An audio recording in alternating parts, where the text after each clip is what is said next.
मोदी जी, आपको news 18 network को ये एक्सक्लूसिव इंटरव्यू देने का बहुत बहुत धन्यवाद। आपने अपने पनिशिंग शेड्यूल से हमारे लिए समय निकाला। इस इंटरव्यू को हम थोड़ा अलग तरीके से करेंगे, कुछ बिग पिक्चर क्वेश्चंस पूछेंगे। शुरुआत में हमारे संग हमारे दो कलीग्स जुड़े हुए हैं, एक महाराष्ट्र के एंकर हैं, दूसरे हमारे कर्नाटका के एडिटर हैं। ये दो स्टेट्स अहम हैं इस चुनाव में, तो हमने सोचा कि थोड़े सवाल वो भी आपसे करेंगे। शुरू करते हैं। पहला सवाल। सबसे पहले तो आपको और आपके सभी दर्शकों को मेरा नमस्कार। और मुझे अच्छा लगा कि आपने अपने साथ कर्नाटका और महाराष्ट्र को भी जोड़ दिया है, तो एक प्रकार से आपने मेरी मदद की है, वरना तीनों को अलग अलग इंटरव्यू देता तो शायद मुझे और ज़्यादा टाइम देना पड़ता। बहुत धन्यवाद, स्वागत है आपका नेटवर्क 18 थैंक के यू इस। भैया। पहला सवाल मोदी जी, हम लोग पूरे देश का भ्रमण कर रहे हैं, इधर उधर जा रहे हैं। हम लोग साउथ में थे, बिहार गए और भी महाराष्ट्र में भी थे। तो हर जगह ये देखा गया है कि चाहे विपक्ष से बात करें, चाहे आपके उम्मीदवारों से बात करें, लोग कहते हैं कि जब मोदी जी यहाँ आएंगे तो सब कुछ बदल जाएगा। अभी कुछ नहीं कह सकते, मोदी जी आएंगे तो हो सकता है स्वीप हो जाए, हो सकता है सीट निकल जाए। तो क्या 2024 के इस चुनाव को हम नरेंद्र मोदी पर एक रेफरेंडम की तरह देख सकते हैं, जनमत संग्रह की तरह देख सकते हैं? अब ये तो सारा खेल मीडिया के लोगों का होता है, किस समय किस प्रकार से एनालिसिस करना। लेकिन मैं इतना कहूँगा कि मैं कोई चुनाव के समय काम करने वाली सरकार नहीं चलाता हूँ। आप मेरा 10 साल का रिकॉर्ड देखेंगे तो एवरेज फ्राइडे सैटरडे संडे मैं हिंदुस्तान के किसी न किसी कोने में गया हूँ, जनता के बीच में रहा हूँ, और इसलिए मेरा जाना निरंतर चलता रहता है। और चुनाव में मैं मानता हूँ कि लोकतंत्र का उत्सव ऐसा है कि सभी राजनीतिक दलों का कर्तव्य है कि ज़्यादा से ज़्यादा लोगों के बीच जाएं, जाकर के एक प्रकार से प्रशिक्षण का काम होना चाहिए, संवाद होना चाहिए, विचार विमर्श होना चाहिए। तो मैं एक राजनीतिक क्षेत्र के कार्यकर्ता के नाते चुनाव या न हो, मैं इसे अपना कर्तव्य मानता हूँ और इसलिए मैं जाता हूँ। जहाँ तक ये 2 फेज का सवाल है, मैंने ऐसा जन समर्थन बहुत कम चुनावों में देखा है जो मैं इस बार देख रहा हूँ।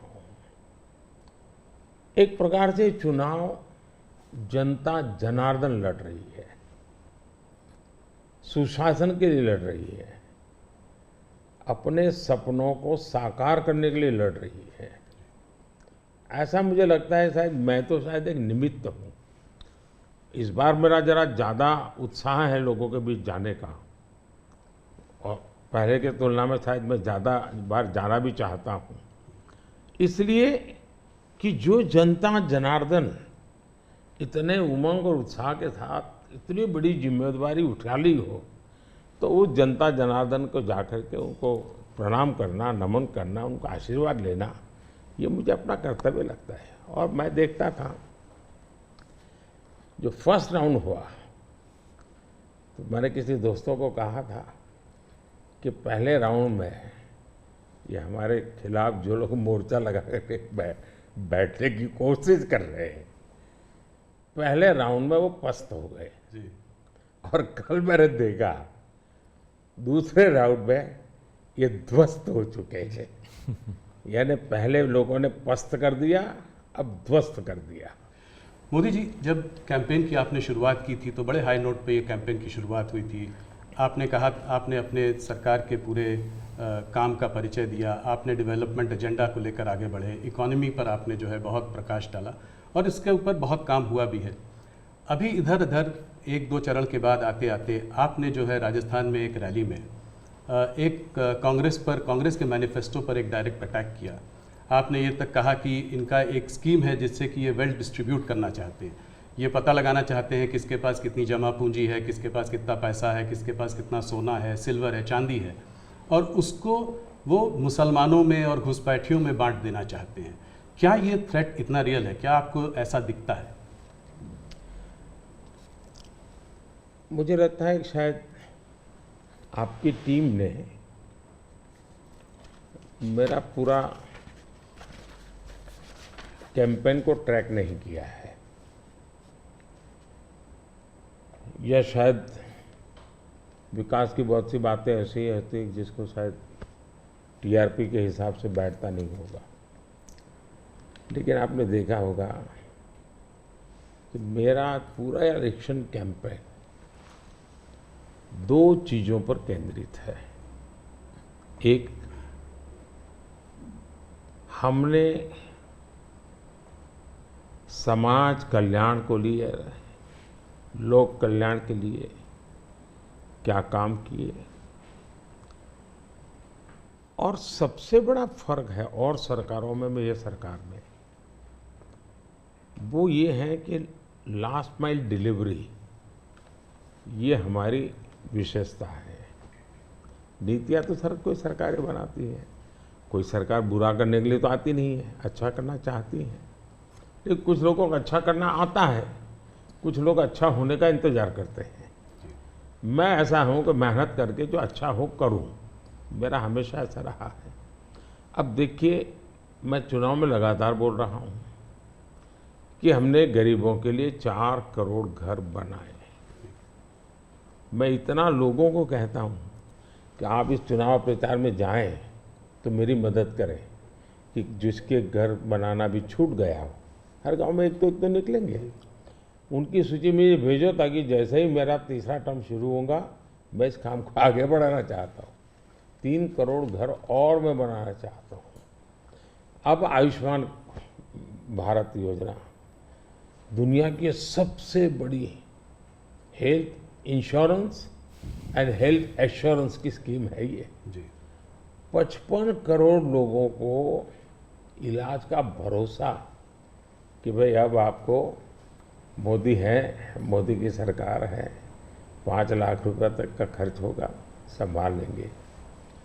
इस बार हमने मैनिफेस्टो में कहा है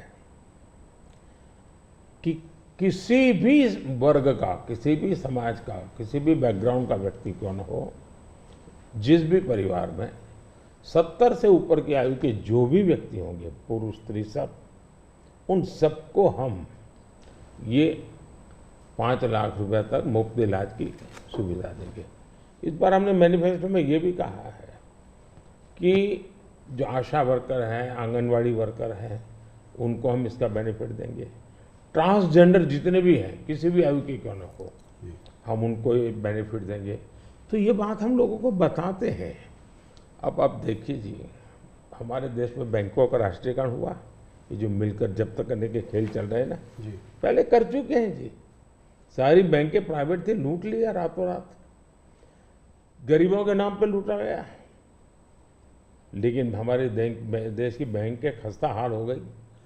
आधे से अधिक आबादी ऐसी थी कि गरीबों के नाम बैंक तो लिया, लेकिन बैंक खाता नहीं था। ये मोदी ने आकर के 52 करोड़ बैंक के खाते खोले, और उसका सबसे बड़ा मैंने फायदा उठाया। खाते खोल करके आंकड़ा नहीं किया मैंने, जनधन, आधार और मोबाइल, इस ट्रिनिटी को लेकर के direct benefit transfer 36 lakh crore रुपए, आंकड़ा बहुत बड़ा होता है जी। 36 लाख करोड़ रुपए डायरेक्ट बेनिफिट ट्रांसफर लोगों के खाते में गए। अगर मैंने बैंक खाते न खोले होते तो इनका बड़ा फाइनेंशियल इंक्लूजन इस दुनिया में, पूरी दुनिया में एक साल में जितने अकाउंट खुलते होंगे ना, उससे ज्यादा काम हमारे देश में हुआ है। जल जीवन मिशन हमारे देश में जी 3-4% घरों में भी घर में नल से जल आता था, वो भी ज्यादातर अर्बन लोकेलिटी में। आज 14 करोड़ ग्रामीण परिवारों को नल से जल पहुंचा है। अब ये सारे काम है, 25 करोड़ लोग गरीबी से बाहर ऐसे ही नहीं आए जी। हमने उनको इतना सशक्त बनाया, और मेरी स्ट्रेटेजी यही है कि हम गरीब को इतनी ताकत दें कि गरीब खुद गरीबी को परास्त करे।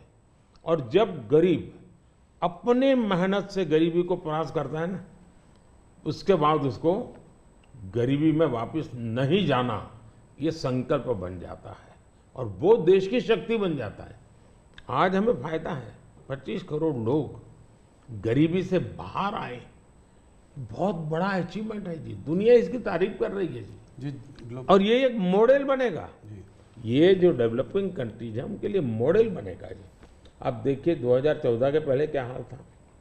2014 के पहले आपके सारे मीडिया वाले निकाल दीजिए, फ्रेजाइल फाइव यही हेडलाइन होता था जी। आज जी हम वाइब्रेंट इकोनॉमी बन गए। IMF ने दुनिया के 150 देशों का समूह, जिसमें चाइना भी है, हिंदुस्तान भी है, जिसको हम कहें कि एक डेवलपिंग कंट्रीज है या जो इमर्जिंग इकोनॉमी वाले देश हैं, ऐसा का एक समूह का उनको क्लासिफाई करके उन्होंने उसका एनालिसिस किया। बड़ा इंटरेस्टिंग है, यानी एक प्रकार से ये इंडिया का पीयर ग्रुप हम कह सकते हैं। अब देखिए क्या एनालिसिस है। 1998 इंडिया पर कैपिटा GDP इस पीयर ग्रुप से 30% के आसपास थी, यानी पूरा 150 देशों का देश है। उस समय अटल जी की सरकार थी, 98 में अटल जी की सरकार है। 98 से 2004 अटल जी के अपने कार्यकाल में ये 30% को 35% ले गए। अच्छा प्रोग्रेस हुआ, लेकिन दुर्भाग्य देखिए जी 2004 में ये सब खिचड़ी कंपनी आ गई और ये खिचड़ी कंपनी ने अटल जी की मेहनत जो थी उस पर पानी फेर दिया। 35% को 30 पर ले आ गए वो लोग। यानी इन सारी कंट्रीज ने भारत से ज्यादा अच्छा परफॉर्म किया और हमने बुरा किया। यूपीए की सरकार में भारत डेवलपिंग वर्ल्ड की अपेक्षा और गरीब हो गया। हमसे गरीब थे, वो भी हमसे आगे निकल गए। लेकिन 2014 में हम आए, सरकार बनने के बाद 2019 तक में आपको खुशी होगी, हम 30 पर से 37 पे पहुंचा दिया और 24 तक मैं जब पहुंचा हूं ये मामला 42% पहुंच गया है। यानी 30 छोड़ा था, हम 42 ले और ये हाईएस्ट है जी। यानी हमारी इनकम दुनिया के और देशों की अपेक्षा बहुत तेजी से बढ़ी है। अगर आप 10 साल के कालखंड में इन्फ्लेशन को भी ले, जो महंगाई की इतनी चर्चा करते हैं ना, तो ये 10 साल सबसे कम इन्फ्लेशन वाला कालखंड रहा है। ये मैं इतना सारा जो कहता हूं और हकीकत के आधार पर कहता हूं, कठोर परिश्रम करने के बाद अचीव किया है जी। पूरी सरकार को मोबिलाइज किया है और लक्ष्य को पार करने के लिए जी जान से जुड़ गए हैं। उसके बावजूद भी मोदी क्या कहता है, मोदी तो कहता है भाई ये तो ट्रेलर है, मुझे तो और आगे जाना है और नई नई आकांक्षाएं और मैं बहुत तेजी से बढ़ना चाहता हूं देश को लेकर के। और कांग्रेस का जहां तक मैनिफेस्टो है, कोई मुझे बताए क्या चुनाव के अंदर पॉलिटिकल पार्टियों के मैनिफेस्टो ये कोई शोपीस के लिए होते हैं क्या? सचमुच में तो मीडिया का काम है कि हर एक पॉलिटिकल पार्टी के मैनिफेस्टो की बारीकी से जांच पड़ताल करे। मैं इंतजार कर रहा था कि मीडिया करे। पहले दिन मैंने एक कमेंट तो कर दिया था जी, मैं कोई आज कर नहीं रहा जी, कि भाई मुझे मैनिफेस्टो देख करके लगता है कि इस पर पूरी तरह मुस्लिम लीग की छाप है। तो मुझे लगा कि मीडिया चौंक जाएगा, जो एनालिसिस करने वाले चौंक जाएंगे, लेकिन पता नहीं अब उनकी व्यस्तता कुछ और है। मैनिफेस्टो में उनकी तरफ से जो परोसा गया उतना ही गुड़ी उछालते रहे। फिर मुझे लगता भी ये तो इकोसिस्टम का बड़ा मिलीबग लगता है। अब मुझे सच्चाई लेकर जाना पड़ेगा। मैंने काफी 10 दिन इंतजार किया कि देश इस मैनिफेस्टो में जो बुराइयां हैं उसको कोई न कोई, क्योंकि निष्पक्ष तरीके से आता है तो अच्छा है, आखिरकार मुझे मजबूरन ये सच्चाइयाँ लेकर के आनी पड़ी। अब देखिए साहब, अब उनके एक महाशय ने अमेरिका में इंटरव्यू दे दिया, जी, इनहेरिटेंस टैक्स पर। तो इनहेरिटेंस टैक्स की बात ले आए, 55% टैक्स आपकी प्रॉपर्टी। अब मैं विकास और विरासत की बात कर रहा हूँ, ये विरासत को लूटने की बात करते हैं। तो मैं और वेल्थ रिडिस्ट्रीब्यूशन की बात करते हैं, और उनके आज तक का इतिहास है, वो करेंगे क्या? तो फिर मेरी जिम्मेवारी, मेरी रिस्पॉन्सिबिलिटी है कि मैं देशवासियों को बताऊं कि भाई ये इस दिशा में ले जा रहे हैं। अब आप तय कीजिए, जाना न जाना जनता जनार्दन का हक है, लेकिन मेरा दायित्व बनता है कि तथ्य के आधार पर, तर्क के आधार पर, उनकी हकीकतों के आधार पर मुझे बताना चाहिए, वो मैं बता रहा हूँ। सैम पिट्रोडा जी ने जो है इनहेरिटेंस टैक्स की बात की, जो हम लोगों की जमा पूंजी है, जब हम अपने लोग पूरा बचाते हैं अपने फैमिली के लिए, जब हम उसको अपने आने वाली जनरेशन को देंगे तो उस पर भी टैक्स लगेगा, और ये टैक्स बहुत बड़ा टैक्स हो सकता है। तो क्या आप कहेंगे कि बीजेपी अगर आएगी तो इस टैक्स को कभी नहीं लागू करेगी? भारतीय जनता पार्टी क्या करेगी, हमारे मैनिफेस्टो में साफ हमने लिख करके लाए हुए। अब उन्होंने कहीं सगुफा छोड़ दिया तो मैं भी वो झंडा लेके घूमूंगा, ये सवाल आपके मन में कैसे आ जाता है? भारतीय जनता पार्टी की विचारधारा साफ है जी। हम अपनी विचारधारा के आधार पर कार्यक्रमों को लेकर के, मैनिफेस्टो को लेकर के देश के सामने जाते हैं। कृपा करके ऐसे महाशयों के विचारों को हम पर मत थोपिए भाई। मोदी जी, राहुल गांधी ने एक बात और कही है, वो कहते हैं कि जब वो सरकार अगर उनकी आएगी तो वो एक नेशनल एक्सरे कराएंगे। इसी से जुड़ा सवाल है, इसीलिए मैं पूछना चाह रहा हूँ, एक नेशनल एक्सरे कराएंगे। बात सिर्फ कास्ट सेंसस की नहीं है जो कि वो करते आए हैं, उस पर भी मैं आपका मत जानना चाहूँगा, मगर बात वो कहते हैं इससे आगे है, बात कास्ट की नहीं, बात जस्टिस की है। और वो कहते हैं कि हम जो है एक सोशियो इकोनॉमिक सर्वे लाएंगे, एक इंस्टीट्यूशनल सर्वे लाएंगे, और उसमें देखेंगे कि किसके पास किस जाति और किस उस वर्ग के पास क्या है, कितना धन है, कितनी इंस्टीट्यूशंस में भागीदारी है, और उसके बेसिस पर हम इस पूरे सिस्टम को रीडिस्ट्रीब्यूट करेंगे। इसको आप कैसे देखते हैं? सबसे पहले तो इस देश में जो लोग अपने आप को राजनीति के एक्सपर्ट मानते हैं, जो लोग देश के उतार चढ़ाव को बड़ी बारीकी से अध्ययन करते हैं, सबसे पहले उनका दायित्व है कि वो ऐसे लोगों को पूछे कि जिस परिस्थितियों का वर्णन आप कर रहे हो, अगर ये सही है तो 50, 60, 65 साल तो आपने राज किया भाई, ये मुसीबत के जो जन्मदाता आप हो, और आपने अब तक ये बर्बादी लाई क्यों? पहले उनका जवाब मांगो भाई, नंबर 1। नंबर 2, एक्सरे का मतलब क्या है जी? मतलब हर परिवार में जाना, घर घर छापा मारना, अगर किसी अनाज के डिब्बे में किसी महिला ने अपने गहने छपा के रखे हैं, उसको भी एक्सरे किया जाएगा, उनके गहने ले लिए जाएंगे, जमीनों का हिसाब किताब किया जाएगा, और फिर उसको रिडिस्ट्रीब्यूट करेंगे। ये दुनिया में एक माओवादी विचार ने सब किया हुआ है, दुनिया बर्बाद हो चुकी है। ये पूरी तरह अर्बन नक्सल उस सोच का सीधा सीधा प्रगटीकरण है, और इसलिए मैनिफेस्टो आने के 10 दिन तक बाद भी ये जो जमात आए दिन लिखापट्टी करती है ना, वो चुप रही, उनके प्रोटेक्शन में चुप रही है। तब मिलके मेरी जिम्मेवारी बन जाती है कि देश को जगाना कि भाई देखिए आपको लूटने की ये तरकीब हो रही है। और दूसरा पार्ट है, डॉक्टर मनमोहन सिंह जी वगैरह, उन्होंने हर बार कहा है कि भाई जो भी संपत्ति होगी इस पर पहला अधिकार किसका होगा। तो हिसाब किताब बहुत साफ है, वो क्या करना चाहते हैं।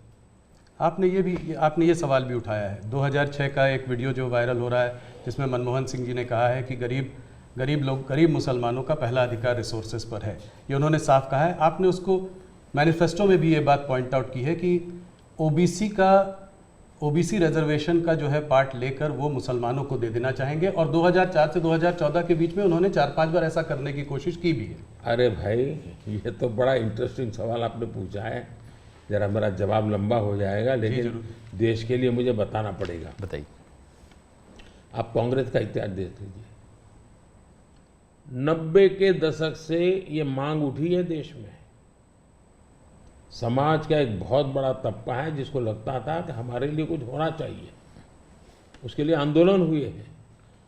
90 से पहले कांग्रेस ने पूरी तरह इस बात को खारिज कर दिया, उसका विरोध किया, उसको दबाने की कोशिश की है। यानी 90 के पहले का उनका दशक है।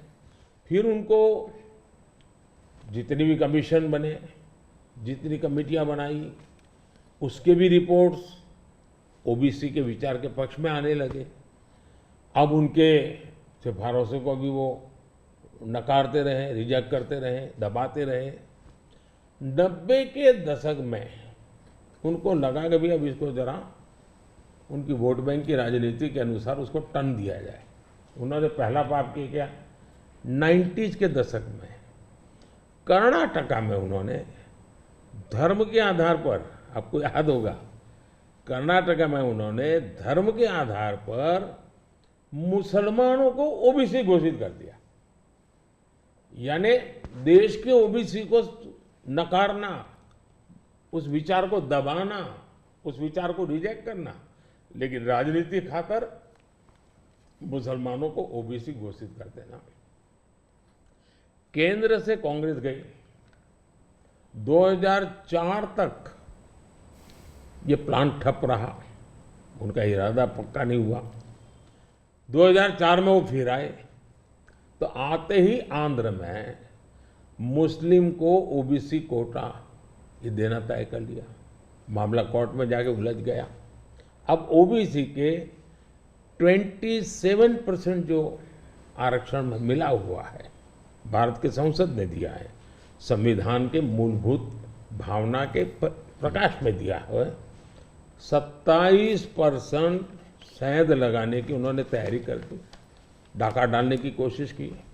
2006 में नेशनल डेवलपमेंट काउंसिल की मीटिंग हुई थी, एनडीसी की। मनमोहन जी के बयान पर बहुत बड़ा हंगामा हो गया। 2 साल कांग्रेस पूरी चुप रही। 2009 के घोषणा पत्र में फिर से इसका जिक्र किया।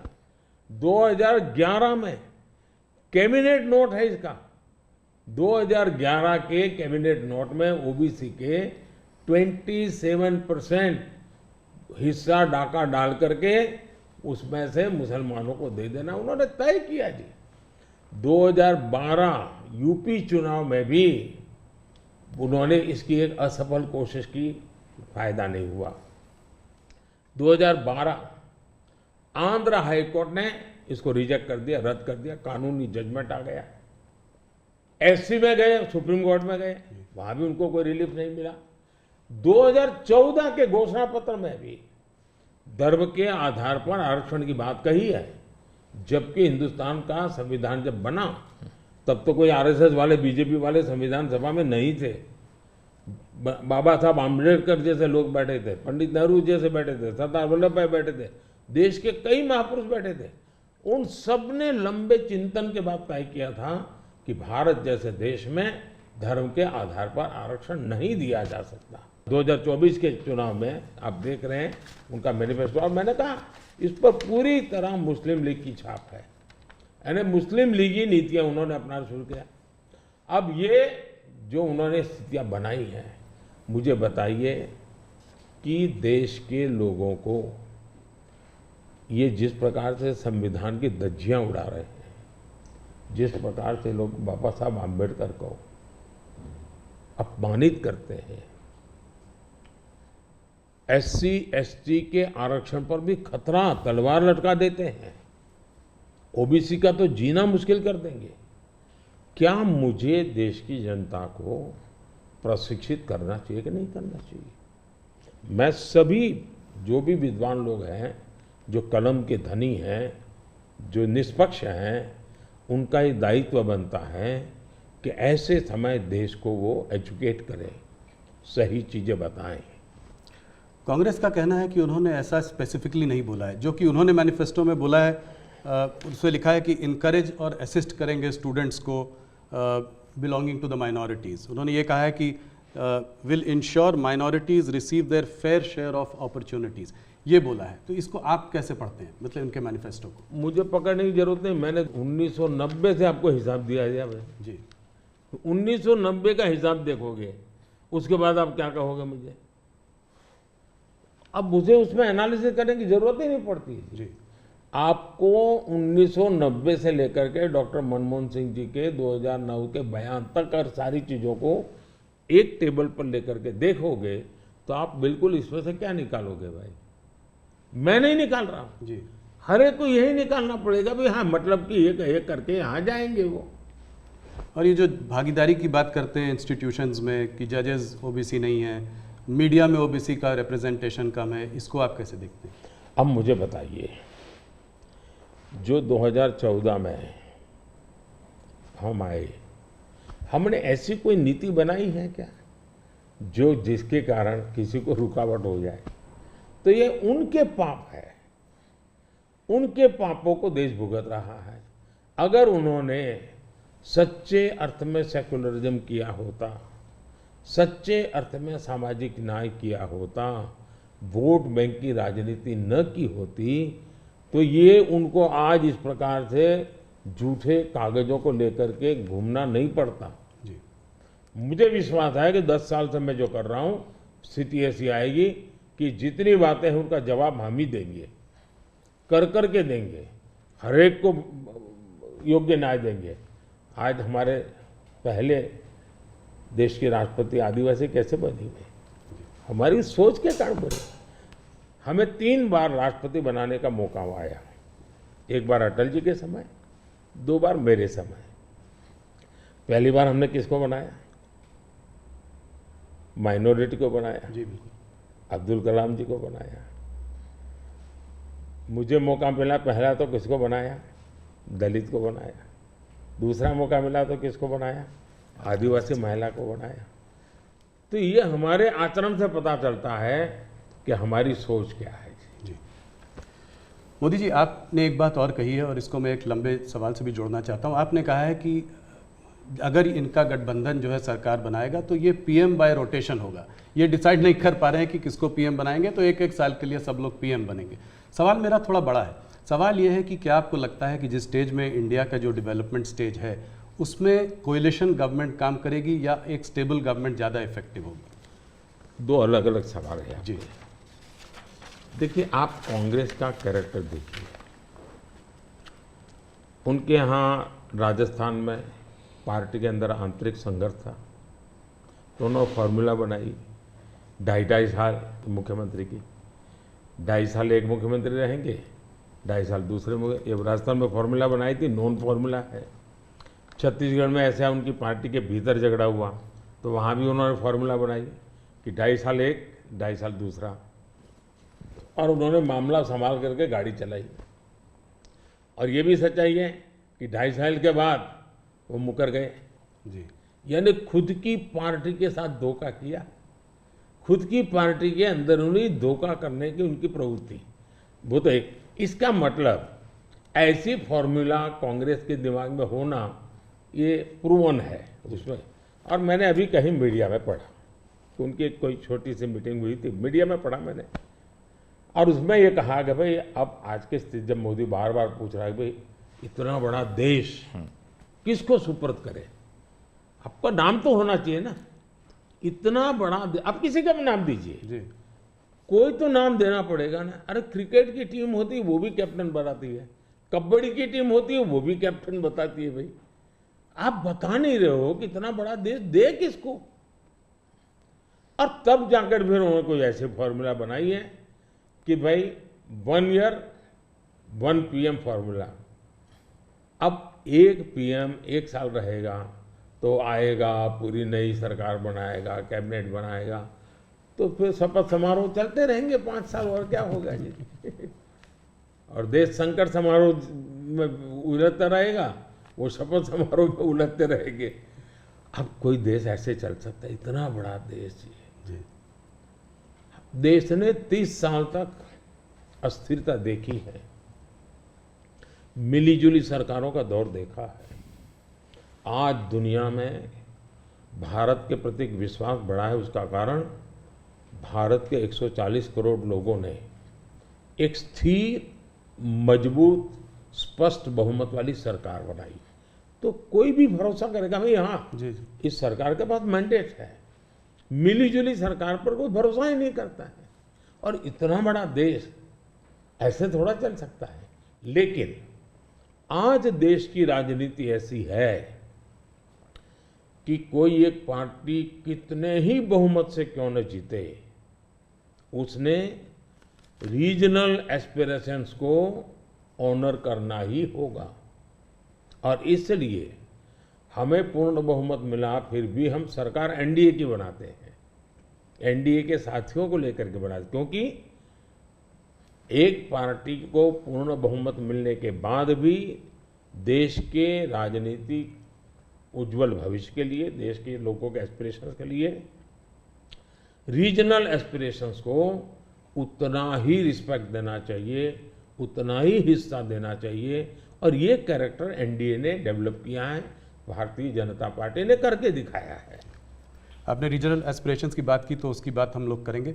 एक सवाल और जिससे पहले कि उस पर आते हैं, ऑपोजिशन की सारी पार्टीज, राहुल गांधी, कांग्रेस, सब ये कहते हैं कि मोदी जी ये जो है मैच फिक्सिंग कर रहे हैं इस चुनाव पर। उन्होंने कहा है कि ईडी, सीबीआई और ईवीएम के बिना आप चुनाव नहीं जीत सकते। क्या कहेंगे आप? ईवीएम का जवाब तो देश की सुप्रीम कोर्ट ने दे दिया है। और 2014 में इनके पास ईडी थी, इनके पास सीबीआई थी, तो हार क्यों गए भाई? मेरे होम मिनिस्टर तक को जेल में डाल दिया था, तो हार क्यों गए वो? अगर ईडी सीबीआई से चुनाव जीते जाते तो ईडी सीबीआई का काम तो इतने सालों तक कांग्रेस ने किया है, वो जीत जाते हैं जी। और इतना बड़ा देश एक म्यूनसिपैलिटी का चुनाव फिक्स नहीं कर सकते भाई, जरा करके देखो। ये संभव होता है क्या फिक्सिंग? क्या क्या दुनिया को मूर्ख बना। लेकिन दुख इस बात का है कि ऐसी बातें करने वालों को आप मीडिया के लोग उनको पूछने के बजाय हमको पूछते हो। मोदी जी थोड़ा सा लेकिन इसमें एक बात चौकस है जी, मैं मानता हूं पिछले कई दिनों से इंडिया अलायंस के लोग इतने निराश हो चुके, इतने निराश हो चुके हैं कि अभी उनको बहाने ढूंढना बहुत जरूरी बन गया है। क्योंकि पराजय के बाद भी लोगों के सामने जाने के लिए उनको इसलिए मैं समझता हूं शायद वो अभी से ये सारे तर्क ढूंढ रहे हैं कि पराजय के तर्क क्या होंगे। शायद उसी की उनकी इंटरनल एक्सरसाइज है ये। मोदी जी दो स्टेट्स अहम हैं इस चुनाव में, एक है कर्नाटका और एक है महाराष्ट्र। कर्नाटका जहां पे अभी आपकी हार हुई थी विधानसभा के चुनाव में, और महाराष्ट्र इसलिए क्योंकि वहां पर एक अजीब सी खिचड़ी बनी हुई है, दो पार्टियां टूटी हैं। मेरे दो साथी मेरे साथ हैं। सबसे पहले शुरुआत करते हैं कर्नाटका से। तो हरिप्रसाद जी जो हमारे वहाँ के एडिटर हैं वो आपसे कुछ सवाल पूछना चाहते हैं। हरिप्रसाद जी स्वागत है आपका। ಕರ್ನಾಟಕದಲ್ಲಿ ನೇಹಾ ಹಿರೇಮಠ್ ಮರ್ಡರ್ ಕೇಸ್ ಬಹಳ ಚರ್ಚೆ ಆಗ್ತಾ ಇದೆ. Neha killed inside the campus by Fayaz. Even JP Nadda ji rushed to her house. आप क्या सोच रहे हैं, ये अभी ये फोकस शिफ्ट हो रहा है क्या? कर्नाटक का चुनाव का फोकस ऐसे इश्यूज को शिफ्ट हो रहा है? देखिए, नड्डा जी का कार्यक्रम वहाँ चल रहा था और इतनी बड़ी घटना घटी थी, और ऐसी चीज़ों में हमें वो किस दल के थे, वो कांग्रेस के थे, उसकी बेटी की हत्या हो गई तो हमारा क्या, ये हमारे संस्कार नहीं है, न ही हमारी सोच है, और एक मानवीय संवेदना का विषय है। और मैं मानता हूँ कि अच्छा हुआ अध्यक्ष जी ने इतनी चुनाव की आपाधापी में भी उनके सांत्वना देने का प्रयास किया है। ये पूरी तरह मानवीय व्यवहार है। मैं भी अब मैं बताता हूँ कि शायद कौन सा चुनाव है मुझे याद नहीं है, लेकिन राहुल जी का कहीं पर हवाई जहाज में कुछ गड़बड़ हुआ तो मुझे पता चला, तो मैंने तुरंत उनको फ़ोन किया। मैंने कहा भाई आपको कुछ दिक्कत हुई है, क्या हुआ है? ये हमारा कर्तव्य बनता है। मैं गुजरात का मुख्यमंत्री था और दमन में मैडम सोनिया जी, फिर हमारे अहमद पटेल साहब, वो सारे लोग, उनका हेलीकॉप्टर एकदम से क्रैश कर गया। मुझे पता चला, मैंने तुरंत फ़ोन किया। मैंने कहा मैं यहाँ से आपको एयर एम्बुलेंस भेजता हूँ। तो अहमद भाई ने मुझे कहा नहीं, अभी बिल्कुल हम लोग सलामत हैं, ये बात ठीक है, हेलीकॉप्टर को नुकसान हुआ है लेकिन हमें कुछ तकलीफ नहीं हुई है। एक बार सोनिया जी काशी गई थी इलेक्शन कैंपेन में और वहाँ उनको तबीयत एकदम ख़राब हो गई, तो मैंने तुरंत यहाँ से सबको भेजा। मैंने कहा भाई देखो क्या मामला है, या तो हवाई जहाज दो उनको। तो ये एक तो मेरे संस्कार भी हैं और मैं मानता हूँ कि ये राजनीति से परे होते हैं चीज़ें। तो मेरे लिए किसी भी परिवार में आपत्ति आ जाए, ये हमारा राजनीति से ऊपर उठ करके ही व्यवहार होना चाहिए। Regarding the guarantee schemes, in Karnataka, Congress promised 5 guarantees, and they, after coming to power, they delivered that one. They, as per their promise, they are delivering that one. Now, whereas in BJP is more, in the last election, you lost there, only 66 seats you were able to win there, BJP able to win there. Now again, Yediyurappa जी का leadership और उसका बेटा का leadership में ज़्यादा focus हो रहा है। इसका वजह से थोड़ा सा बीजेपी के अंदर भी कुछ लोग नाराज़ भी है उधर। वो एक्चुअली आपका मन में कर्नाटका में अभी बीजेपी कितना सीट जीत सकते हैं, क्या है आपका? नंबर 1, यस, कर्नाटका की जनता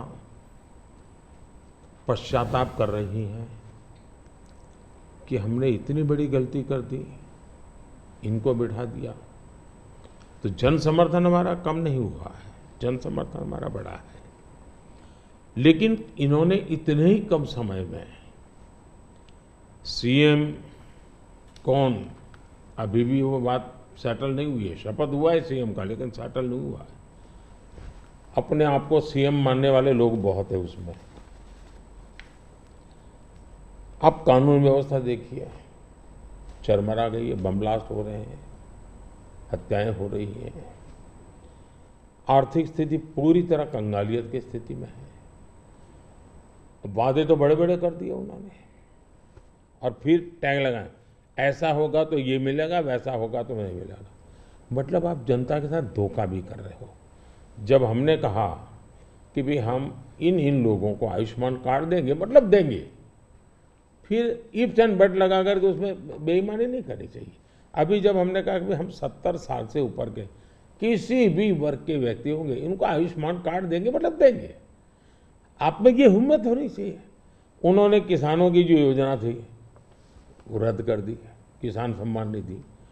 कोई कारण नहीं है इस प्रकार से करने का। अब आप कोई सोच सकता है, जब बेंगलुरु दुनिया में हमारा बहुत बड़ा देश की इज्जत बढ़ाने में बेंगलुरु का बहुत बड़ा रोल है। दुनिया में जब जाते हैं ना, तो बेंगलुरु कहते ही ऐसा लगता है वो जैसा परिचित है। टैंक हब के रूप में जाना जाता था, आपने देखते ही देखते उसको टैंकर हब बना दिया और टैंकर में भी माफियाशाही चल रही है। पानी के लिए लोग तरस रहे हैं। अगर ये जो हालत उन्होंने कर दी है, अब युवाओं की स्कॉलरशिप आपने संख्या भी कर दी, अमाउंट भी कम कर दी, यानी एक के बाद एक आपने ऐसे नेगेटिव काम किए हैं। जिन मुद्दों को लेकर के वोट मांगा, उन मुद्दों को आप वोट दे नहीं पा रहे हैं। अच्छा, डेप्यूटी सीएम वो अपने भाई के लिए वोट मांग रहे हैं और वो खुद सीएम बन सके इसलिए सब खेल खेल रहे हैं। वो सीएम से हटे इसके लिए भी खेल खेले जा रहे हैं। जहां तक भारतीय जनता पार्टी का सवाल है, हम टीम स्पिरिट से काम करने वाले लोग हैं। भले मेरी टीम ने मोदी को आगे किया, लेकिन मेरी पूरी टीम काम कर रही है जी। उसी प्रकार से येडियुरप्पा जी हमारे वरिष्ठ नेता हैं, लेकिन काम पूरी टीम कर रही है और टीम मेहनत करती है, लोगों को विश्वास भी है और हम आगे बढ़ रहे हैं। The second phase selection of Karnataka, in nation it's the third phase, but for us in Karnataka it's the second phase election for 14 seats. There's northern part of Karnataka, majorly drought hit places are there. Now regarding this drought, बारे में already Congress is claiming that we went to Supreme Court. Now central government is forced to give a rightful compensation. What's your opinion? देखिए सिद्धारा में है कि जब पुरानी सरकार थी और वहाँ ड्राउट था उस समय, मैंने खुद के ने उनकी पूरी टीम को यहाँ बुलाया था। एज ए प्राइम मिनिस्टर मैंने उनकी टर्म में इनको बुलाया था। बैठ करके मैंने कहा भाई पहले हम जल संचय की योजना हमें बनानी चाहिए। अब जहाँ तक स्टेट डिजास्टर रिलीफ फंड का सवाल है, हमारी सरकार ने पहले ही जो केंद्र का हिस्सा होता है वो उनके यहाँ बैंक के खाते में जमा करके दे दिया हुआ है जी। हमारी इंटर मिनिस्ट्रियल टीम उसने भी प्रभावित क्षेत्रों में जो नियम है, पद्धति वो जो हमने नहीं बनाई, कई दशकों से है, उसके अनुसार वो टीम वहाँ गई है, जा कर के उसने सर्वे किया है। और हर बार ऐसा होता है, जैसे मेरे यहाँ गुजरात में भूकंप हुआ तो मैंने एक मेमोरेंडम भेजा, भारत सरकार ने एक टीम भेजी, उन्होंने सर्वे किया, उन्होंने हिसाब किताब लगाया। अब ये सारी प्रोसेस चल रही है, आचार संहिता आ गई तो हमने इलेक्शन कमीशन को कहा कि भाई हमारे सामने ये विषय है, हम इसको जैसे ही आप परमिशन देंगे हम देना चाहते हैं। एनडीआरएफ के तहत अब राशि रिलीज भी कर चुके हैं उस नियम के अंतर्गत। मोदी जी, थोड़ा सा हमारे संग हमारे एंकर जुड़े हुए हैं विलास बड़े, ये आपसे कुछ महाराष्ट्र के बारे में बातचीत करना चाहते हैं। नमस्कार भैया। मोदी जी, तुम्हाला महाराष्ट्राचा नमस्कार, महाराष्ट्राकडून नमस्कार। महाराष्ट्र में बीजेपी को उन 23 सीटों को बचाना है जो आपने 2019 में जीती थी, लेकिन इस बार महाराष्ट्र में एक पूरी खिचड़ी बनी हुई है। शिवसेना और एनसीपी टूटी है, उनके दो पार्टनर आपके साथ है, जो दो गुट है आपके साथ है। क्या उद्धव ठाकरे जी और शरद पवार जी के साथ या उनके पक्ष में आप कोई एक सिंपैथी की लहर देख रहे? देखिए, पहली बात तो मैं महाराष्ट्र के सभी लोगों को मेरा नमस्कार, और मेरे लिए अच्छी बात है कि मैं अलग से महाराष्ट्र के विषय को लेकर के आपसे बात कर रहा हूँ। अब देखिए, ये बात सही है कि वहाँ लंबे अरसे से मिलीजुली सरकार चलती है। विलासराव देशमुख थे तब से लेकर के आप देखिए, इवन शरद पवार भी जब मुख्यमंत्री बने थे वो भी पूर्ण बहुमत के साथ अकेले नहीं बन पाए थे। दूसरा, महाराष्ट्र का दुर्भाग्य रहा है कि लंबे अरसे से 5 साल तक कोई एक मुख्यमंत्री रहा नहीं है। एक भी व्यक्ति 5 साल में, देवेंद्र फडणवीस पहले व्यक्ति थे लंबे अरसे के बाद जो एक पूरा कार्यकाल मुख्यमंत्री रहे, और पूरी सरकार बेदाग रही, पूरी सरकार लोगों का भला करने वाली सरकार रही। अब सिंपैथी हमारे साथ होनी चाहिए कि जो लोग हमारे साथ चुनाव लड़े, जो लोगों ने हमारे साथ चुनाव लड़ करके महाराष्ट्र के लोगों से वोट मांगा, लेकिन मुख्यमंत्री बनने के खुद के व्यक्तिगत महत्वाकांक्षा के कारण और उसमें अहंकार भर गया, इसके कारण आपने बाला साहब ठाकरे के जमाने से बनी बनाई इस जोड़ी को धोखा दे दिया, और उसका लोगों को गुस्सा है, बीजेपी के प्रति सिंपत्ति है। दूसरा, शिवसेना के अंदर जो तूफान खड़ा हुआ या एनसीपी के अंदर जो तूफान खड़ा हुआ, वो साफ साफ दिखता है कि जब आप अपने परिवार के लोगों को ही प्राथमिकता देते हैं और बाकियों को नहीं देते हैं, तो कभी न कभी तो कठिनाई पैदा होती है। शरद राव के घर में जो मुसीबत है उनके पारिवारिक झगड़ा है, भतीजा संभाले कि बेटी संभाले। यहाँ भी इनका झगड़ा यही है कि भाई और कोई सक्षम नेता ऊपर आए कि खुद का बेटा भले अभी जैसे यहाँ एक परिवार में कांग्रेस के चल रहा है उस पर, तो वो झगड़ा उनका है जी। और मैं मानता हूँ हमारा देश इस प्रकार के पारिवारिक झगड़ों के प्रति नफरत करता है, सिंपैथी नहीं करता है। तो ये बिल्कुल ही आप सिंपैथी शब्द लेकर के सिंपैथी दिलवाने की अगर कोई कोशिश करता है तो मैं समझता हूँ वो भी फेल जाने वाली है। लोग नफरत करते हैं, लोग ऐसी चीज़ों को स्वीकार नहीं कर सकते कि भाई ये तुम्हारे घर के झगड़े, तुम घर में निपटो ना, महाराष्ट्र को क्यों बर्बाद कर रहे हो। तो गुस्सा है। दूसरी बात है, जहां तक आज शिंदे जी के नेतृत्व में जो सरकार चल रही है, भारतीय जनता पार्टी का ज़्यादा सीटें होने के बाद मैंने त्याग किया है। त्याग महाराष्ट्र की भलाई के लिए किया है। कुछ लोगों को लगता था कि हम सीएम बनना चाहते हैं, नहीं, तो हम सीएम बन सकते नहीं बने। महाराष्ट्र की जनता को हमने कन्विंस किया है कि हम महाराष्ट्र के लिए जीते हैं, हमारे लिए नहीं जीते हैं। और इस चुनाव में ये सिंपैथी हमारे पक्ष में है कि इतना बड़ा दल, एक मुख्यमंत्री, सफल रहा हुआ मुख्यमंत्री, वो आज डिप्टी सीएम बन करके भी एक प्रकार से खुद के सम्मान को छोड़ करके आज भारतीय जनता पार्टी सिर्फ और सिर्फ महाराष्ट्र के उज्जवल भविष्य के लिए। और मैं मानता हूं हमारे देश में बंगाल बर्बाद हो गया, कोलकाता एक इकोनॉमी को ड्राइव करता था, लेकिन वहाँ इस प्रकार की उठापटक की राजनीति ने बर्बाद कर दिया। बिहार और उत्तर प्रदेश अस्थिरता की राजनीति ने तबाह करके रख दिए थे। महाराष्ट्र को इस हालत में जाने नहीं देना चाहिए। मुंबई देश की आर्थिक राजधानी है, हमें देश हित में भी महाराष्ट्र में मजबूती के साथ आगे बढ़ना चाहिए। और ये बात हम महाराष्ट्र की जनता को समझा रहे हैं, उनको कन्वे कर रहे हैं, और महाराष्ट्र की जनता बहुत पॉजिटिव रिस्पॉन्स दे रही है जी। ओके, महाराष्ट्र में बीजेपी, शिवसेना और एनसीपी की महायुति बनी है, लेकिन इस चुनाव में आखिरी समय तक सीटों की खींचातान बहुत चल रही है। अभी तक टिकट का वितरण भी बहुत जगह पे नहीं हुआ है। ये महायुति पर एक बड़ा सवाल नहीं है खड़ा करता? मुझे लगता है ये जो पहले दो वाक्य बोले ना, उसके सिवाय बाकी सब जो बता रहे वो उन लोगों का प्रॉब्लम है। वहाँ सीटें तय नहीं हो पा रही हैं, वहाँ निर्णय नहीं हो पा रहा है, वहाँ पैरेलल चुनाव लड़े जा रहे हैं। इस बाजू तो ऐसा ही नहीं, बीजू चल पड़े हैं लोग, मिलजुल करके सीटें तय कर करके चल पड़े हैं जी, और वेल इन एडवांस कर दिया है। शिवसेना, बीजेपी और एनसीपी, ये तीनों ने इसको कर लिया है।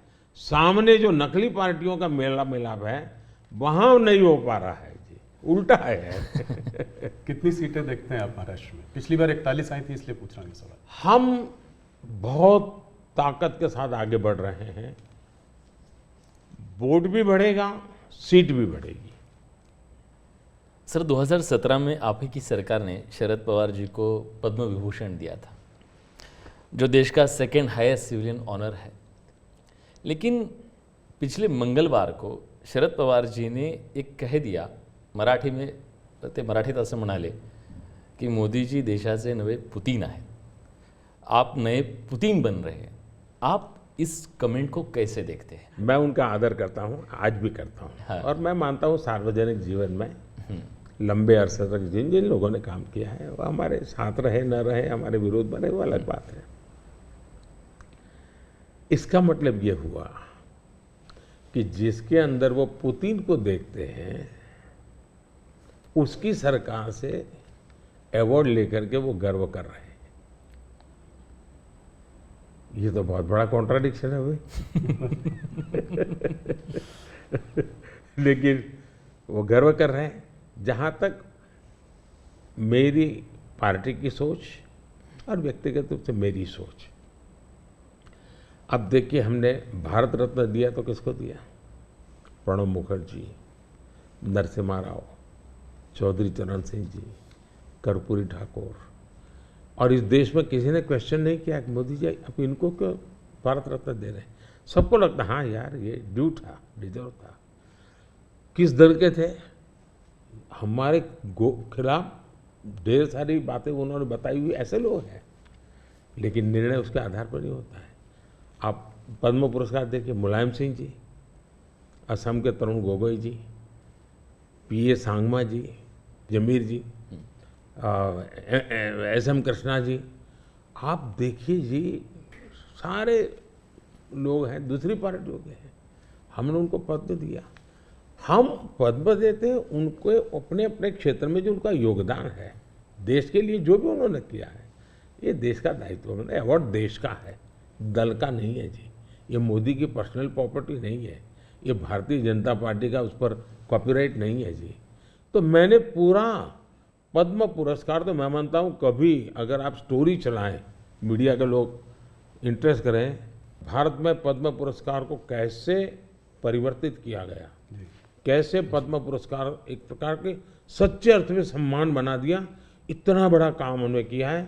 अगर तारीफ होनी चाहिए तो इस बात की होनी चाहिए कि भाई आप बहुत बड़े सोच वाले लोग हैं कि आप ऐसे ऐसे निर्णय करते। ये क्वेश्चन नहीं होना चाहिए कि आपने उनको क्यों दिया। नहीं, देने के बाद भी उन्होंने ऐसा ऐसा है स्टेटमेंट।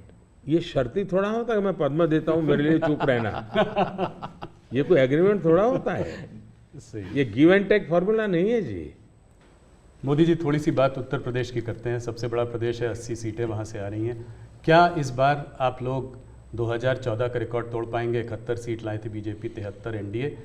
इस बार अगर देखें तो अखिलेश और राहुल साथ में चुनाव लड़ रहे हैं और दमखम के साथ जो है पूरे परिवार को उन्होंने वहाँ से उतारा है। खुद कन्नौज से लड़ रहे हैं अखिलेश जी, डिम्पल मैनपुरी से लड़ रही हैं, फिरोजाबाद, आजमगढ़, तमाम जगह से उनके परिवार के लोग लड़ रहे हैं। हो सकता है कि कहते हैं कि गांधी लोग भी शायद वापस अमेठी और रायबरेली से लड़े। तो इस उसमें आप इस चुनाव को कैसे देखते हैं? राहुल जी, आप जितने गर्व से सब उतरे हैं, सब उतरे से 4 बार बोल रहे हैं, नहीं गर्व से ये मजबूरी है कि क्या है? परिवार के लोगों को उतारना पड़ रहा है, ये मजबूरी है। ये उनका मूल कैरेक्टर के, इसके सिवा उनके पास कोई है ही नहीं। फैमिली मेंबर के लिए लड़ना, फैमिली मेंबर के लोगों के लड़वाना, यही खेल है। अच्छा, ये पहले इकट्ठे नहीं आए क्या भाई? पहले भी इकट्ठे आ चुके हैं, बार बार इकट्ठे आ चुके हैं। लेकिन उत्तर प्रदेश की जनता को अपना भविष्य क्या है उसकी समझ पूरी है, और इसलिए मैंने पार्लियामेंट में कहा था कि आज उत्तर प्रदेश की और देश का हाल ऐसा है कि बड़े बड़े नेता लोकसभा के मैदान से भाग रहे हैं, राज्यसभा का रास्ता खोज रहे हैं, और हुआ वैसा ही है। बड़े लोग ने चुनाव लड़ने के लिए तैयार नहीं है जी। लेकिन हम एक जिम्मेवारी के साथ काम चल रहे हैं, सबको साथ लेकर के चल रहे हैं, और मुझे पक्का विश्वास है कि अब शायद कुछ बचेगा नहीं उनका, कुछ नहीं बचेगा। 2014 से बेहतर परफॉर्मेंस होगी, उनका कुछ बचेगा ही नहीं जी। एक सवाल और, आप इसका जवाब दे चुके हैं इसलिए मैं उसको संक्षेप में पूछूंगा। ऑपोजिशन कांग्रेस सब आपके पीछे कहता है कि सरकार जो है ईडी, सीबीआई, इंटेलिजेंस एजेंसीज का इस्तेमाल कर रही है। आपने कहा है कि ईडी इंडिपेंडेंट है।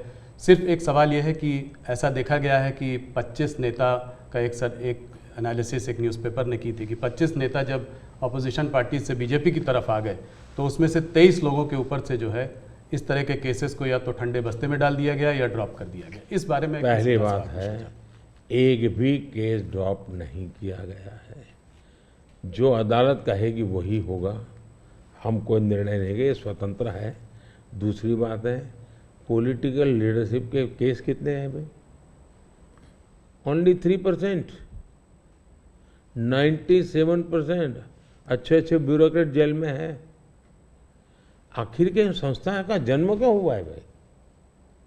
अगर इन संस्थाओं का जन्म इसी काम के लिए हो तो काम नहीं करेगी क्या? और अदालत इतनी बड़ी है जी, किसी को जमानत नहीं दे रही है अदालत, तो अदालत देखती होगी ना भाई। और भ्रष्टाचार के मामले में हम कम से कम उसको लाइट न ले जी। सचमुच में देश में चर्चा होनी चाहिए कि पहला एक जमाना ऐसा था आपको आरोप लगता था ना तो भी हिल जाते थे। आज गुनाह सिद्ध हो चुका, सजा हो चुकी, फिर भी आप हाथ ऊंचा कर करके फोटो निकलवा रहे हो। आप भ्रष्टाचार का महिमा मंडन कर रहे हो। इस देश में ये आलोचना का विषय होना चाहिए। भ्रष्टाचार को न्यू नॉर्मल के रूप में ट्रीट नहीं करना चाहिए, वरना इस देश का बहुत नुकसान होगा जी। ये सवाल बीजेपी और अदर्स का वाला नहीं है, देश के लिए ठीक नहीं है कि आप इसको न्यू नॉर्मल बना दें। और मैं देख रहा हूँ धीरे धीरे धीरे ऐसा वातावरण बनाया जा रहा है, हाँ ठीक है यार वो तो चलता रहता है। यही तो देश, गरीब आदमी मर रहा है जी। हमने कैसे भी करके इससे देश को मुक्त करना चाहिए, रिजॉल्व होना चाहिए कंट्री का, वो नहीं हो रहा है जी। और मैं तो मानता हूँ कि भाई देखिए मैं जो कोशिश कर रहा हूँ, एक सिस्टम को पॉलिसी ड्रिवन बनाओ, टेक्नोलॉजी को भरपूर लाओ। आज हमने पहले एक प्रधानमंत्री कहते थे 1 रुपया जाता है 15 पैसे पहुँचता है जी। आज मैं कहता हूँ 1 रुपया जाता है पूरे 100 पैसे पहुँचते हैं। डायरेक्ट बेनिफिट पे ट्रांसफर क्यों? सिस्टम को सुधारो भाई। हमने जेम पोर्टल बनाया, करप्शन को कम करने की दिशा में हमारा बहुत बड़ा कदम है जी। दूसरा, समाज को भी जगाओ, समाज को भी आदत डालो कि भाई भ्रष्टाचार बुरा है, किसी भी स्तर पर भ्रष्टाचार से मुक्त रहना चाहिए। और देश में वो वातावरण बन रहा है, पॉलिटिकल लोगों को डर नहीं है। और मैं मानता हूँ उसमें कुछ मात्रा में ये जो सिर्फ हमारा विरोध है इसलिए उनका समर्थन कर देना, ये शोभा नहीं देता है भाई। आपने पिछले कार्यकाल में काफ़ी बड़े काम किए, आर्टिकल 370 को रद्द किया, सीएए को लेके आए, मगर ऑपोजिशन लीडर्स इस कैंपेन में सब कह रहे हैं कि अगर वो सरकार बनाएंगे तो इन सब को जो है सीएए को रिपील कर देंगे। ममता बनर्जी खास करके कह रही है सीएए को इम्प्लीमेंट नहीं होने देंगी। इसको आप कैसे देखते हैं? पहली बात है कि जिसको भारत का संविधान समझ है, जिसको भारत के फेडरल स्ट्रक्चर का पता है, किसके पास कौन काम है वो सब पता है, वो कभी ऐसी बात बोलेंगे नहीं, क्योंकि ये उनके अधिकार क्षेत्र का विषय ही नहीं है जी। अगर मोदी भी राज्य का मुख्यमंत्री होता है तो नहीं कर सकता है जी। जो भारत सरकार के विषय हैं वो भारत सरकार करेगी, जो राज्य सरकार के विषय होते हैं वो राज्य सरकार करेगी। लेकिन जनता को मूर्ख बनाने की फैशन हो गई है, जनता को अंधेरे में रखने, इसलिए वो कुछ भी बोलते रहते हैं। दूसरी बात है, मैं चैलेंज करता हूँ कांग्रेस पार्टी कल प्रेस कॉन्फ्रेंस करके बता दें कि हम 370 वापस लाएंगे, क्योंकि 370 हटने के बाद ये लोग संविधान की इतनी बड़ी बातें करते हैं ना जी। बाबा साहब अम्बेडकर के नाम पर, हमको इतनी गालियाँ देते हैं। हिंदुस्तान में बाबा साहब अम्बेडकर का संविधान पूरे देश में लागू नहीं हुआ था। जम्मू कश्मीर में 70 साल तक भारत का संविधान नहीं लगा है। ये हमने आकर के भारत के संविधान, और वहाँ दलितों को पहली बार आरक्षण मिल रहा है जी। वाल्मीकि समाज वहाँ रहता है, वहाँ पहली बार आरक्षण मिल रहा है। ये सब क्या बातें करते हैं जी। और उनकी हिम्मत है क्या वो प्रेस कॉन्फ्रेंस करके बोले कि हम 370 फिर से वापस लाएंगे? हिम्मत है तो कोई भी दल हिम्मत है तो आ जाए मैदान में।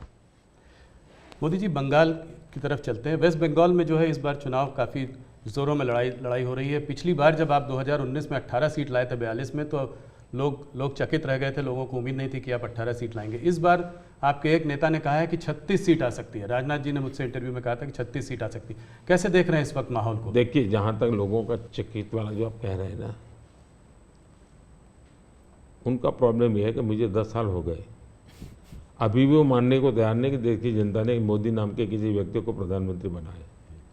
तो ऐसी एक जमात है जो देश के मैंडेट को स्वीकार करने को तैयार नहीं है जी।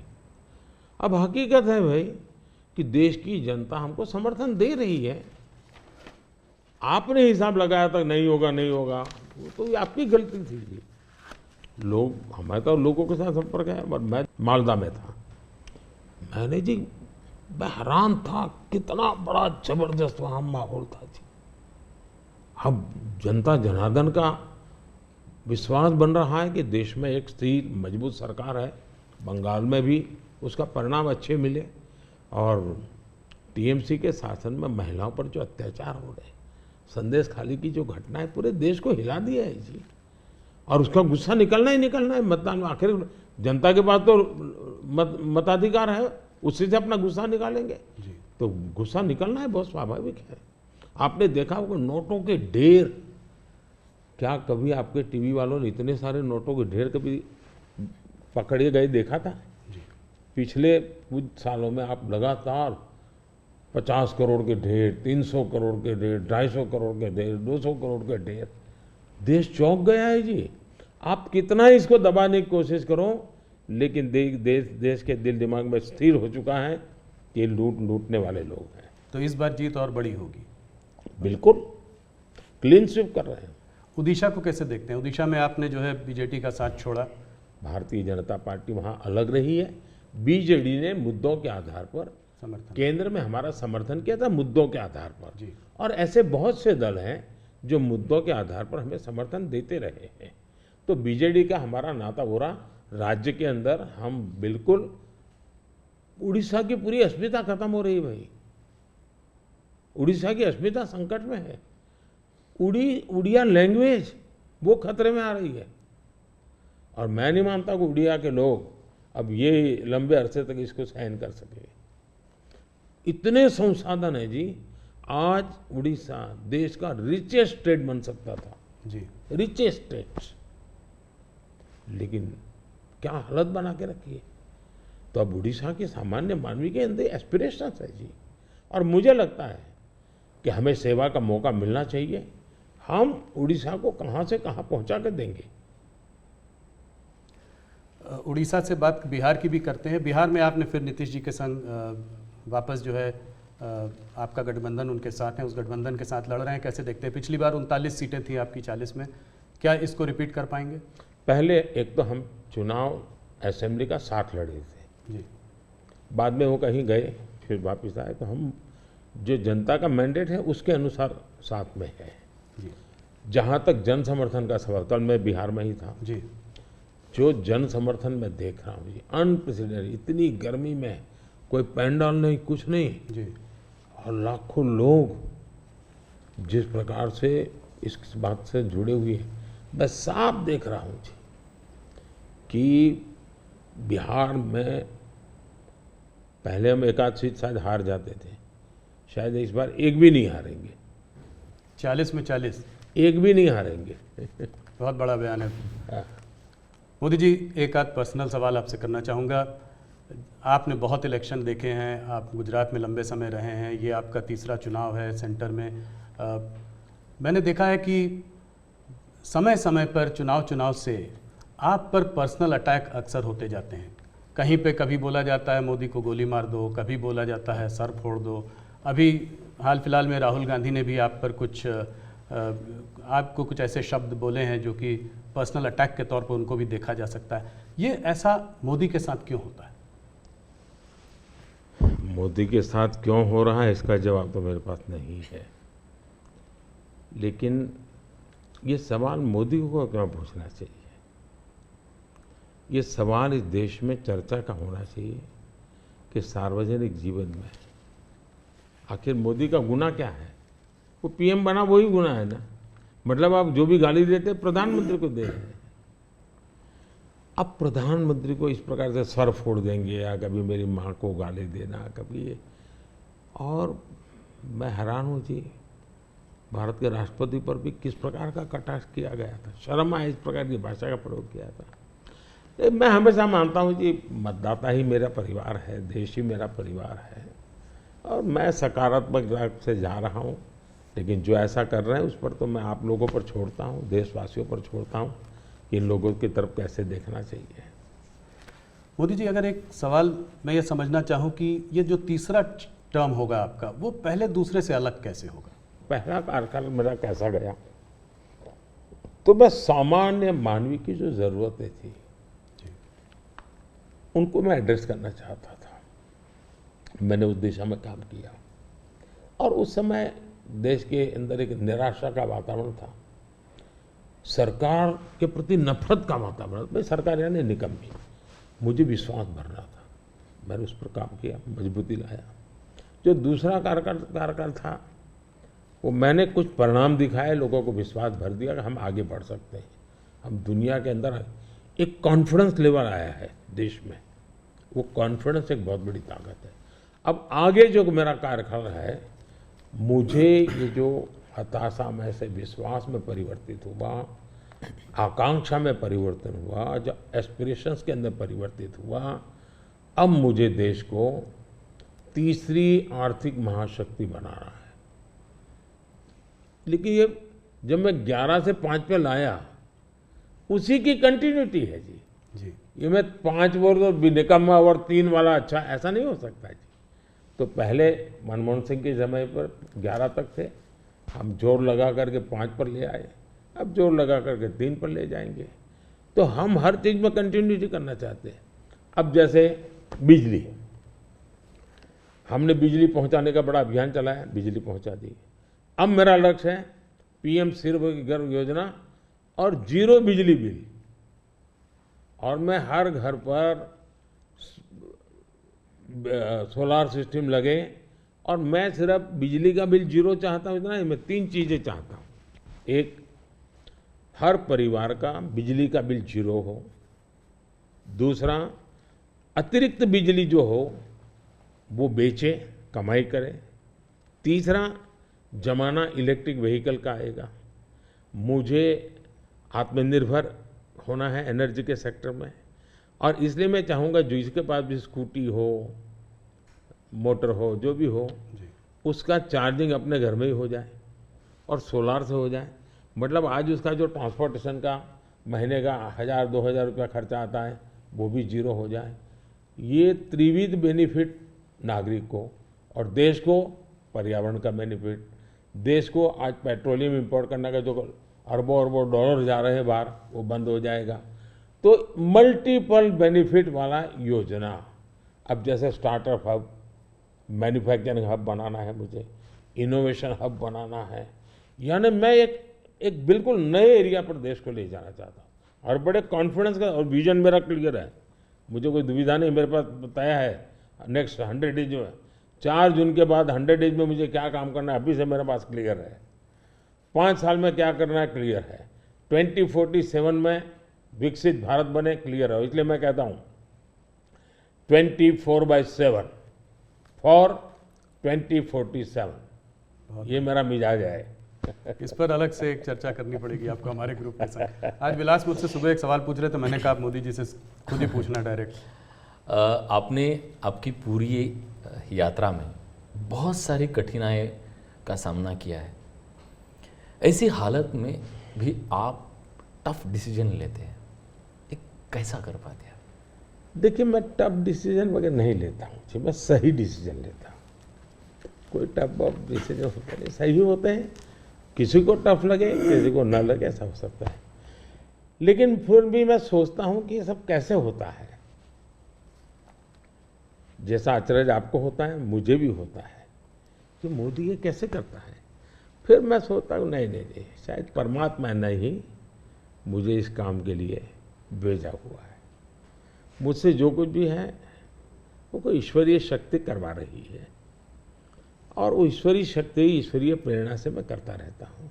ये कोई परमात्मा की देन है, परमात्मा ने मुझसे कुछ काम लेना तय किया है, किसी पर्पज के लिए परमात्मा ने मुझे भेजा है।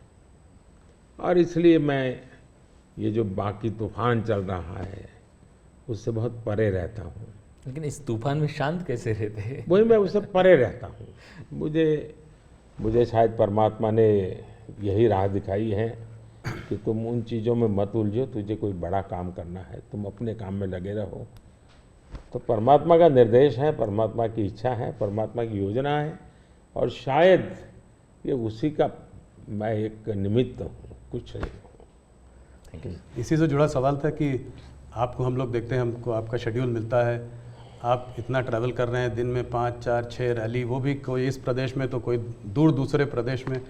तो इस सब में आप फिट कैसे रहते हैं? कौन सी ऐसी शक्ति है जो आपको ये दृढ़ संकल्प दे रही है आगे बढ़ने का? पहली बात तो मैंने कहा ना कि ये मैं नहीं कर रहा हूँ जी, ये ईश्वर ने तय किया हुआ है। ईश्वर ने मुझे शायद इसी काम के लिए भेजा है, क्योंकि मैं जिस परिवार में पैदा हुआ हूँ जी, मेरी माँ ने कुछ पढ़ी लिखी नहीं थी, उसे स्कूल नहीं देखा था, मेरा कोई पॉलिटिकल बैकग्राउंड नहीं है, और इतना बड़ा देश, इतना काम ईश्वर नहीं करेगा तो कौन करेगा। और मेरे लिए दो ईश्वर हैं, एक जिसको हम देख नहीं पाते हैं, और दूसरे वो जो जनता जनार्दन है। मैं जनता जनार्दन को भी ईश्वर का ही रूप मानता हूँ, और दूसरा परमात्मा के प्रति मेरी अपार श्रद्धा है। शायद परमात्मा ने मुझे इस काम के लिए भेजा है, जनता जनार्दन ने आशीर्वाद दिया है, शक्ति दी है। जहाँ तक मैं काम क्यों कर पाता हूँ, मैं मेरे लिए जीता नहीं हूँ, न मैं मेरे लिए जन्मा हूँ। तो मेरे मन में हमेशा रहता है कि मुझे जितना समय मिला है उसका पल पल मैं देश के काम आऊँ। जहाँ तक मैं दौड़ता मेरा लगता है लोकतंत्र एक बहुत बड़ा उत्सव है, फेस्टिवल है जी। ये जनता जनार्दन के दर्शन करने का अवसर है जी। हमें मौका लेना चाहिए, जितना जनता जनार्दन के दर्शन कर सकते करना चाहिए। लोकतंत्र का एक उत्सव है जिसमें संवाद होना चाहिए जितना ज़्यादा। तो मैं इसको एक, जैसे हम घर में कोई बड़ी पूजा करते हैं ना, कैसे इन्वॉल्व होते हैं, मेरे लिए पूजा का समय है। मेरे 140 करोड़ देवता, उनकी मैं पूजा कर रहा हूँ, उस भाव से मैं चलता हूँ, लगा रहता हूँ उनमें, वो खप जाता हूँ और थकता नहीं हूँ, भगवान को देख के आता हूँ। मोदी जी बहुत बहुत धन्यवाद आपका, आपने अपने समय इतना समय निकाला। आपके नारे की तरह इस बार हमारा भी एक नारा है, अगली बार सिर्फ न्यूज़ 18 पर आर पार। बहुत बहुत धन्यवाद, आपने हम लोगों को समय दिया। चलिए, बहुत बहुत धन्यवाद। धन्यवाद। सगळ्यांना माझे नमस्कार। सगळ्या महाराष्ट्रातल्या जनतेला